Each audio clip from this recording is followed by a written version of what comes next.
Hey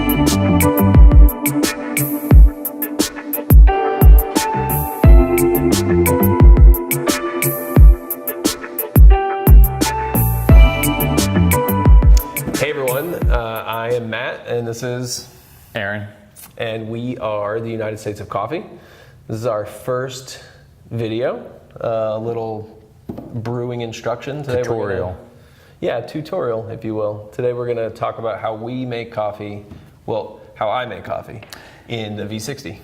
So Matt is going to play the role as the coffee expert, and I'm going to play the role as the novice assistant. Which feels pretty normal. Where to start? Okay, so we had a few things. We have our V60. This might look different than what you're used to because this is the Hario's V60 like brewing kind of setup. It's just a V60, and I took the plastic part off so it fits inside here, which is pretty cool. We have our filter. Good. Well, why do you have those separate? Well, normally you would have like a brewing vessel that maybe Hario didn't make, and you have like this flat bottom thing, and it sits on top. Okay, got kind of a situation. Yeah. I found out about this about a year ago, and just kind of really I like the way it looks. Yeah, it's pretty cool. Oh, that's nice. We have our paper filter, which comes to you flat, which I've folded the tab in, and then folded in half to make this nice little shape. I've never done that before. See, this is why wow. This is why I'm here, just for you. I have water that when we started was very hot, somewhere around 206. I like to brew my coffee around 196, 197, so that's why I just let it go a little hot, and it's cooling down as we kind of talk. And what's boiling? Boiling here in New Jersey at sea level is like 212. Okay, so just shy boiling. It changes. Some bubbles. It changes depending on where you're at. Like if you're in Colorado at 7,000 feet, your water's actually going to start to. I think a rolling boil is going to be at 206 or something like that. Elevation. The fact that you know that is so. I actually learned it from a Food Network show. There was a competition, and they were trying to cook pasta. They were at elevation. It was whatever. Anyways, the first thing I'm going to do before we even start messing around with coffee is I'm going to rinse this filter because it's dry. I want it to be prepped and wet for when we actually are going to brew on it. The cool thing is this makes our whole system hot, gets it warmed up. Right. You don't want to pour into a cold I think glass. The biggest thing that we're going to try to face this entire time is just keeping everything warm and kind of maintaining a normal temp, which is part of the reason why I brew a little bit differently than a lot of folks. It's always nice to have an extra glass so you can catch all your wastewater and use it for something else. Now we are going to dose out and grind some beans. Yeah. What we got here? So we got some little amps we acquired at the Coffee Expo, and we're gonna brew it up. This is a Burundi bean. Yeah. Natural process. Good. Lots of berries. So I'm gonna dose out 30 grams. 30 grams. Depending on, you'll get to know your grinder. I'm actually gonna do 30.3, as you see, because I lose a little bit in the Baratza. So I wanna be able to. Wow. I didn't realize I was gonna get mocked so hard. Wow.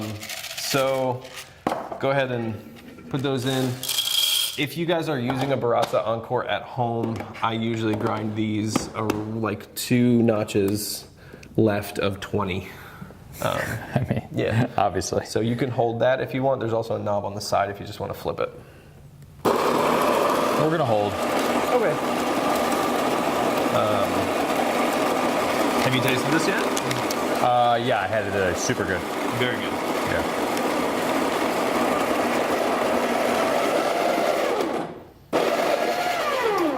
All right. So I'm gonna zero out my scale. I'm also gonna change settings so I have my timer ready because time is also gonna be important. This is good. So a couple things that I think are really important and just a nice touch if you have time to do at home. I like to level out the coffee grinds. Yep.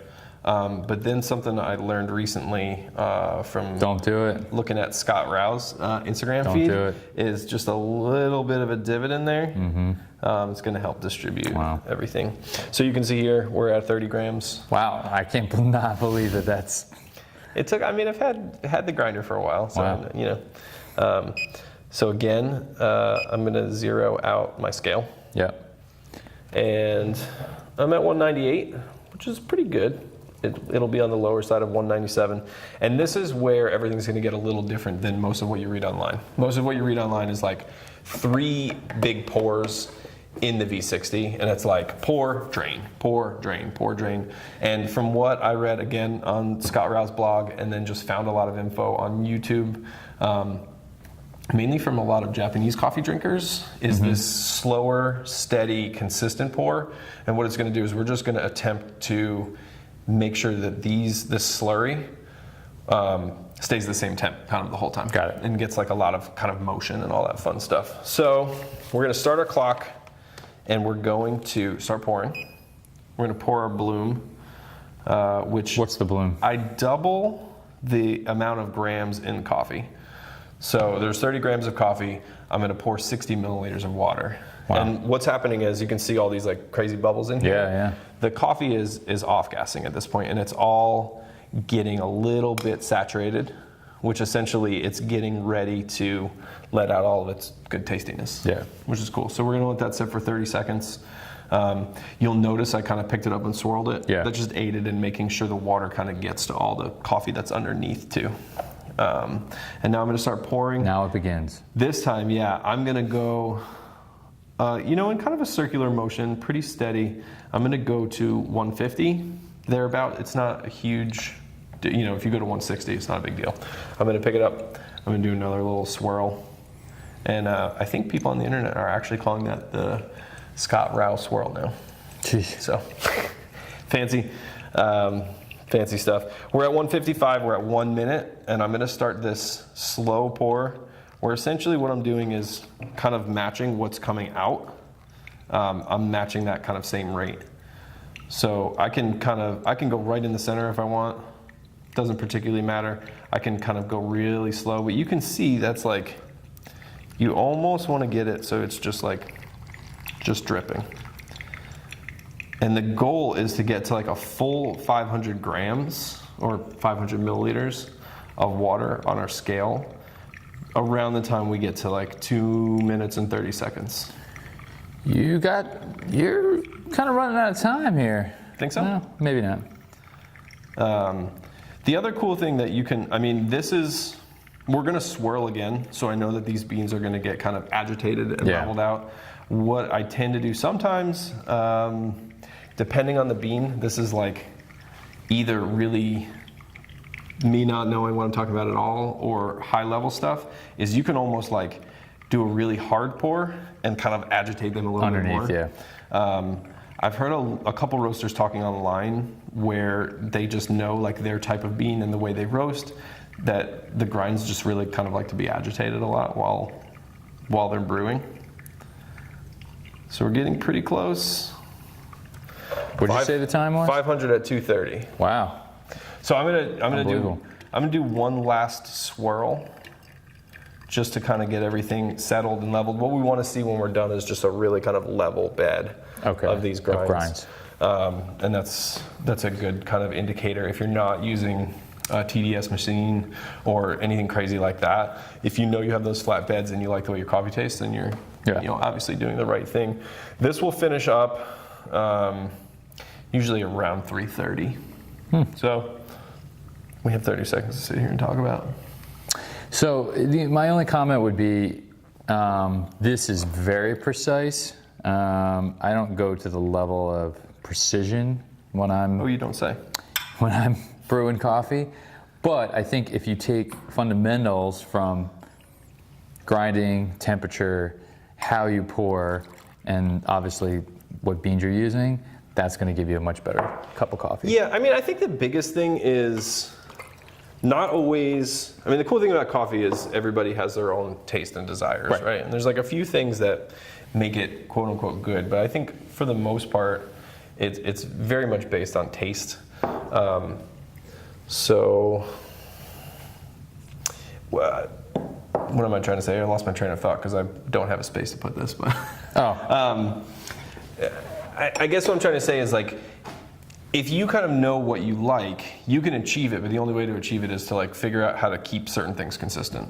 It's like, okay, if my grind's always the same and my temperature's always the same, then I can start to change how I interact with the water and the beans. Or, you know, if that's always the same, if you're into doing that like, you know, circular motion swirl, you always keep that the same, you keep your water temp the same, you can kind of start to change your grind and like mess with flavors and stuff like that. So, you want to try this coffee? yeah. Do you want another mug though? Sure. Leaving me here all by my lonesome.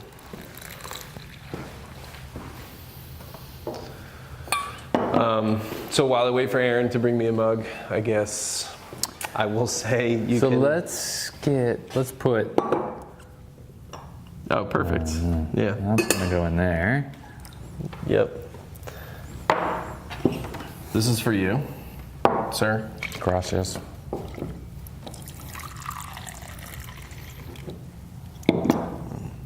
Cheers. Cheers. Night brews.